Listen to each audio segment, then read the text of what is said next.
Here you can see figure 6.1 containing the components of current account. कौन कौन सी चीजें बेटा हम यहाँ पे इंक्लूड कर सकते हैं करंट अकाउंट में. सो देखिए करंट अकाउंट में हमारे पास है एक तो trade in goods, trade and services and the next is transfer payment, जो कि मैंने भी आपको डिटेल में भी बता दिया है. अब जो ट्रेड इन गुड्स है बेटा, that includes two things, the one is export and the other is import. अभी मैंने आपको क्लियर किया दैट ट्रेड में हम यहां पे सिर्फ और सिर्फ विजिबल गुड्स की बात करेंगे. लिख लीजिए इस चीज को बेटा, that trade in goods includes the trade off visible goods only. अब विजिबल फिजिकल गुड्स जो होते हैं, ठीक है, सर्विसेज में होगा. ट्रेड सर्विसेज में क्या कहा है बेटा, it includes net factor income जो कि फैक्टर सर्विसेज को देने से मिलती है, नेट नॉन फैक्टर इनकम्स. अब पहले बात करते हैं नेट फैक्टर इनकम्स के अंदर क्या क्या होगा. Net factor income from compensation of employees. Employees जो कंपनसेशन है वो क्या है, नेट फैक्टर इनकम. वो क्यों, क्योंकि एम्प्लॉइज क्या दे रहे बेटा, फैक्टर सर्विसेज दे रहे हैं, ठीक है. और क्या आता है इसमें, नेट इन्वेस्टमेंट इनकम. तो जो भी हमने इन्वेस्टमेंट किया है उससे जो इनकम गेन होगी वो भी यहाँ पे इंक्लूड की जाएगी, जो कि हमने नेशनल इनकम में भी इंक्लूड की थी इन इनकम मेथड. देन आता है नेट नॉन फैक्टर इनकम.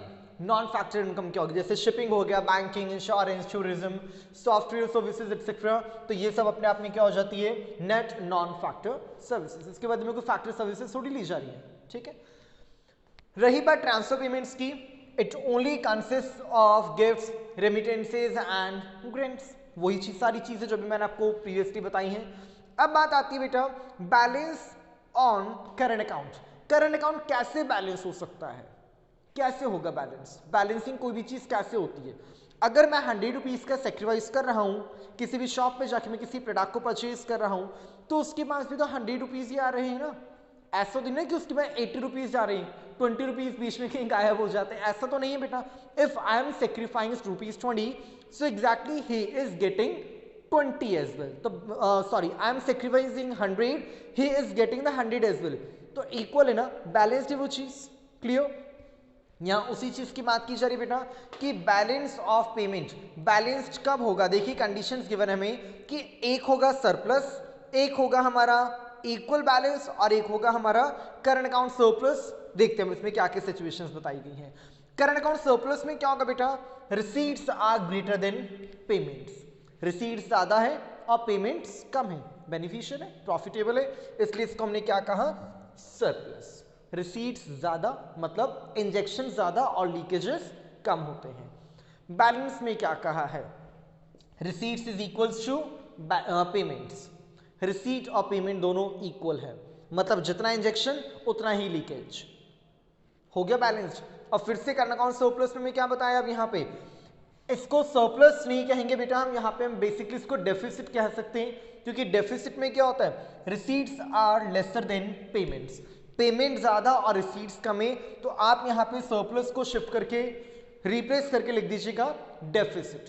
तो ये हो जाएगा करंट अकाउंट डेफिसिट, जहां पे कि ये हमारे लिए एक तरह की लॉसफुल कंडीशन है. वो क्यों, क्योंकि इस सिचुएशन में हमारे पास इंजेक्शंस कम और लीकेजेस ज्यादा होता है. तो इस तरह से तीन कंडीशंस हम यहां पे देख सकते हैं, that is related to balance of payment. ठीक है. नेक्स्ट आता है बेटा हमारे पास बैलेंस ऑफ ट्रेड, जो कि मैंने आपसे कहा था कि बेटा बैलेंस ऑफ पेमेंट और बैलेंस ऑफ ट्रेड दोनों डिफरेंट होते हैं. और यहां आप एक क्वेश्चन नोट करेंगे जो मैंने आपको कहा था बोर्ड एग्जाम से रिलेटेड क्वेश्चन है, that is what, differentiate between balance of payments and balance of trade. ग्रीमा पॉइंट, ये क्वेश्चन आ चुका बोर्ड एग्जाम्स में कई बार. Differentiate between balance of payments and balance of trade. In short आपको लिखा हुआ मिलता है BOP एंड BOT. तो डोंट बी कंफ्यूज कि BOP और BOT क्या होते हैं. ठीक है, T फॉर ट्रेड हो जाता है और P फॉर पेमेंट्स हो जाता है.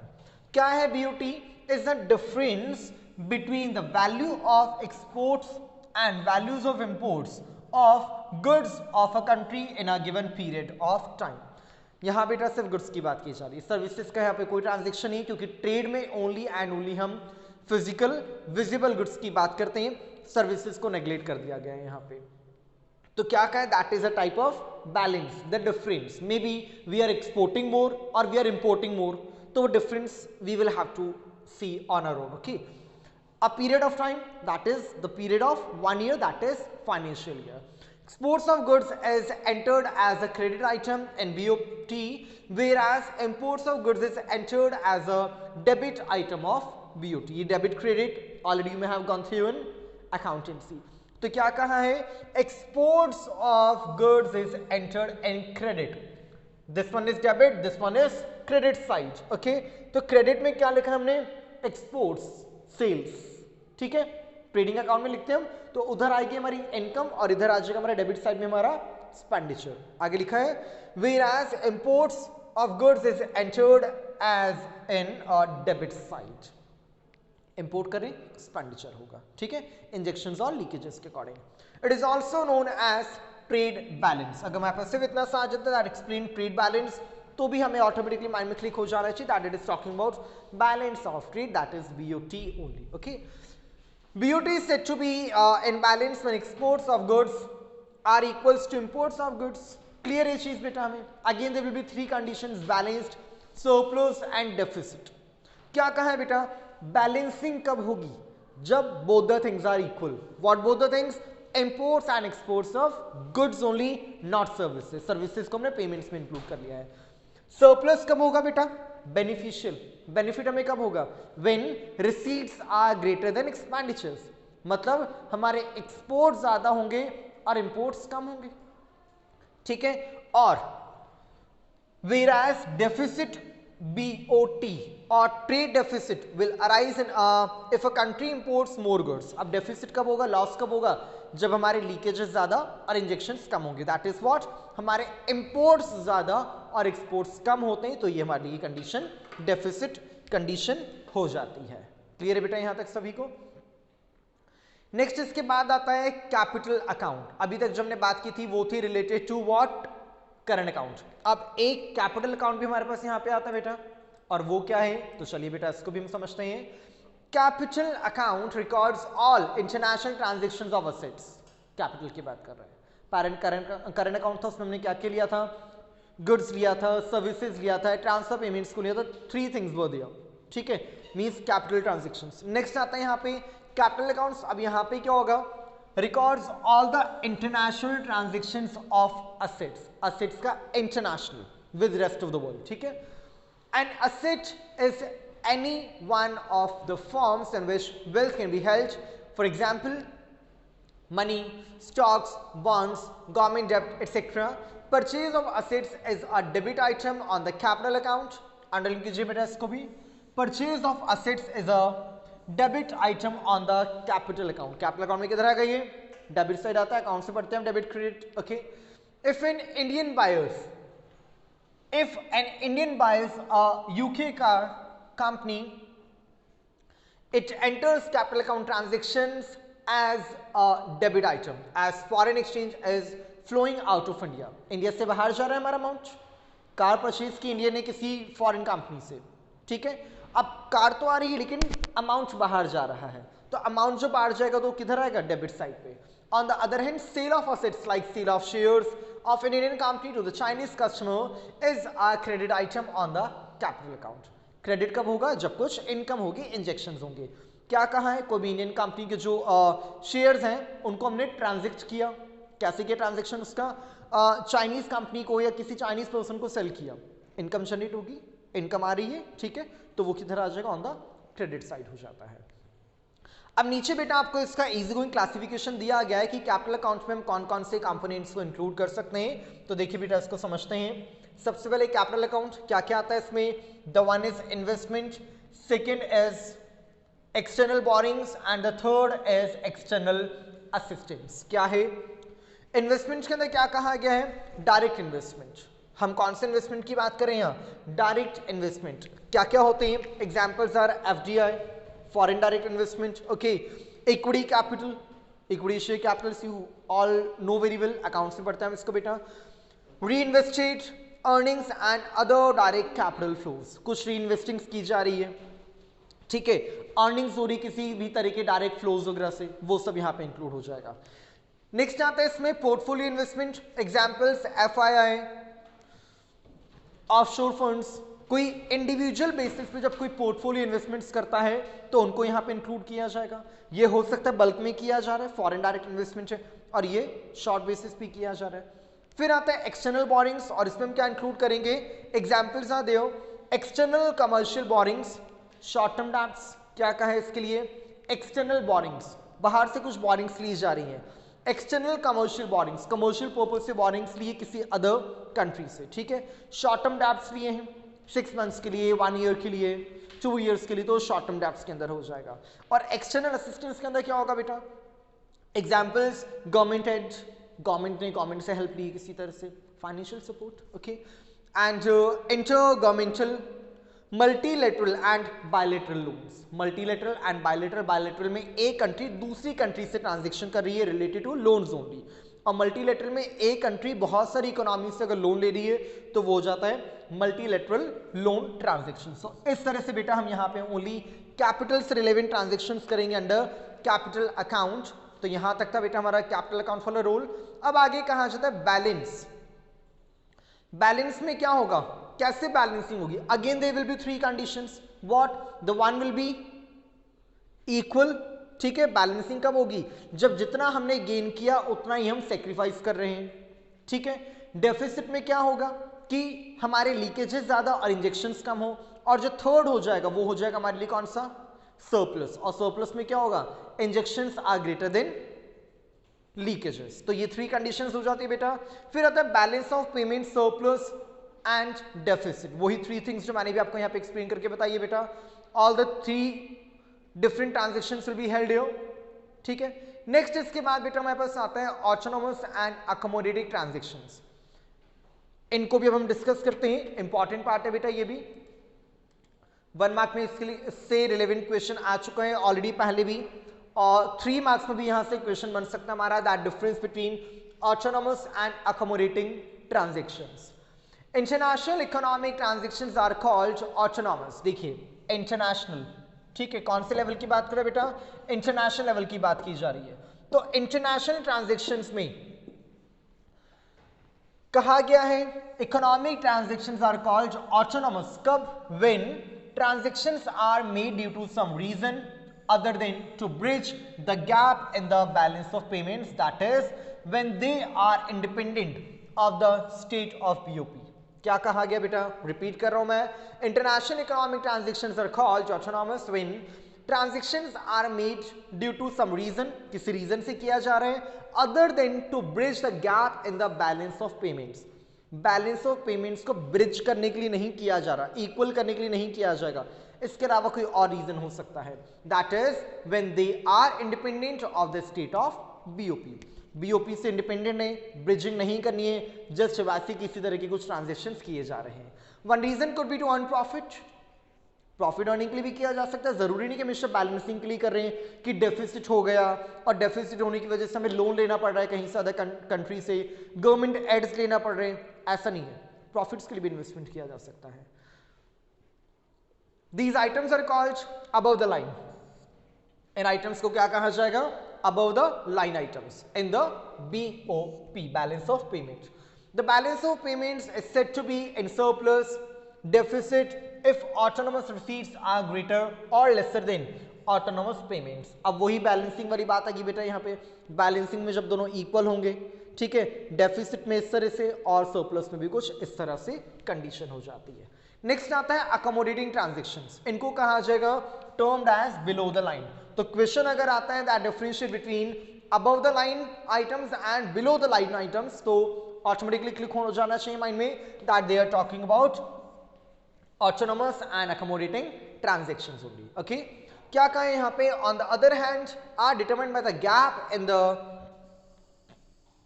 Balance of payments, that is whether there is a deficit or surplus in the balance of payments। अब ये जो ट्रांजेक्शंस होंगे बेटा किस लिए होंगे, ब्रिजिंग के लिए किए जाएंगे, डेफिसिट वाली सिचुएशंस को कवर अप करने के लिए इस तरह के ट्रांजेक्शंस किए जाएंगे। In other words they are determined by the net consequences of the autonomous transactions, since the official reserve transactions are made to bridge the gap in BOP। Balance of payments में जहां भी problems create हो रही हैं, bridging नहीं हो रही है, गैप है, उस गैप को कवर करने के लिए जिन आइटम्स को या जिन ट्रांजेक्शन्स को किया जाएगा they are known as accommodating, और अदर देन ब्रिजिंग जो किए जाएंगे वो कौन से होंगे, ऑटोनोमस ट्रांजेक्शंस होते हैं। They are seen as the accommodating items in the BOP, all other being autonomous. Autonomous को छोड़ के जितने भी ट्रांजेक्शंस होंगे सारे कौन से ज्यादा बेटा, दे आर अकोमोडेटिंग आइटम्स, ठीक है। देन आता है errors and omissions. It is difficult to record all the international transactions accurately, possible नहीं बेटा, क्योंकि कुछ माइनर प्रॉब्लम्स हो ही जाती हैं। सपोज अगर इंडियन करेंसी तो पैसा एंड रुपीज इनको हम कई बार लेफ्ट कर देते हैं, राउंड ऑफ वैल्यूज कर देते हैं, तो एक्चुअल वैल्यूज का ट्रांजेक्शन हम गेन नहीं कर पाते बहुत सी बार। Thus we have a third element of BOP apart from the current and capital account, उसको क्या कहा जाता है, errors and omissions which reflects this। errors and omissions, mistake हुई है अब उनका omission कर दिया जाएगा, ठीक है। फर्दर हमें बेटा यहाँ पे एक टेबल बताई गई है और उस टेबल में हमें यही चीज क्लियर की गई है कि किस तरह से हम एरर्स एंड ओमिशंस कर सकते हैं। So you can see here BOP deficit है, बैलेंस्ड है और फिर उसके बाद सरप्लस है, तो उनकी बैलेंसिंग किस तरह से की जाए, कैसे हम इनके रिजर्व्स को जनरेट करें, रिजर्व्स को इंक्रीज करें, इक्वल रखें या डिक्रीज करें, they all the things are depending on the condition situation, जैसी हो उसको वैसा ही कर लिया जाता है बेटा। Next the thing is the foreign exchange market. यहां से हमारे चैप्टर का बेटा सेकेंड एस्पेक्ट स्टार्ट हो जाता है। The first was balance of payment, अब आता है बेटा हमारे पास में the foreign exchange market. Exchange market क्या है, फॉरेन एक्सचेंज। ऑलरेडी मैं आपको बता चुका हूं फॉरेन एक्सचेंज रेट क्या होता है बेटा, ये एक ऐसी रेट होती है जिस रेट पे किसी भी एक इकोनॉमी की करेंसी को दूसरी कंट्री की इकोनॉमिक करेंसी से कन्वर्ट किया जा सकता है। देखिए द मार्केट इन विच, यहां से देखेंगे बेटा, the market in which national currencies are traded for one another is known as foreign exchange market. पहले तो हम देखते हैं फॉरेन एक्सचेंज मार्केट क्या होता है, तो एक ऐसा market, it is not compulsory कि विजिबल होगा, हमारे जैसे मार्केट में शॉप लगी है, ऐसा नहीं होगा कि इंडोनेशियन शॉप होगी या अमेरिकन शॉप होगी, चाइनीज शॉप होगी, यहां से हमारी करेंसीज को, जी नहीं, ऐसा कोई नहीं होता है मार्केट। ये एक तरह का इनविजिबल मार्केट हो सकता है, ठीक है, जहां से कि हम डायरेक्टली ऑनलाइन ट्रांजेक्शन के बेसिस पे अपनी करेंसीज को एक्सचेंज करवा सकते हैं, ठीक है। तो क्या कहते हैं, market in which national currencies are traded for one another is known as foreign exchange market. Is it clear? इसी से कनेक्टेड होता है बेटा हमारा फॉरेन एक्सचेंज रेट। अब जो करेंसीज हम मार्केट में एक्सचेंज करवा रहे हैं उनकी कुछ अपनी रेट होगी ना, पर्टिकुलरली किस रेट पे हम उन्हें एक्सचेंज करवा सकते हैं, तो वही यहां बताया गया है that foreign exchange rate, underline करते हुए चलेंगे, rate also called forex rate. Make it a point here, अगर क्वेश्चन आता है what is mean by forex rate, so don't be confused, you will have to give the same language here, okay. It's the price of one currency in terms of another, एक currency की value in terms of another. जैसे starting में मैंने आपको example दिया था, Indian ladies who wants to buy some of the products from America.